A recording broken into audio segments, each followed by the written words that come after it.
اکبر الدین اویسی قائد مجلس مخننہ پارٹی نے پرانے شہر میں حیدرآباد میٹرو ریل راہداری اور املی بند سے فلک نما تک میٹرو کے کاموں کے آغاز کے سلسلے میں managing director Hyderabad metro rail NVS Reddy سے تفصیلی طور پر نمائندگی کی۔ انہوں نے کہا کہ مجلس نے اس سلسلے میں ریاستی حکومت سے بارہا نمائندگی کی کہ MGBS املی بند تا فلک نما میٹرو کو جوڑنے کے زیر التوا کاموں کے لیے 500 کروڑ روپے الاٹ کیے گئے ہیں۔ یہ کام 5.5 کلومیٹر کے ہیں۔ پرانے شہر میں ان کاموں کے لیے مہلت مقرر کرنے کی ضرورت ہے۔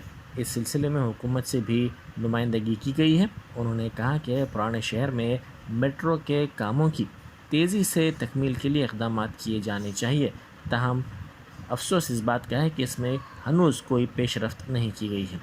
انہوں نے کہا کہ یہ عجیب لیکن حقیقت بات ہے کہ پرانے شہر کو میٹرو سے جوڑنے میں غیر معمولی طور پر تاخیر کی جا رہی ہے۔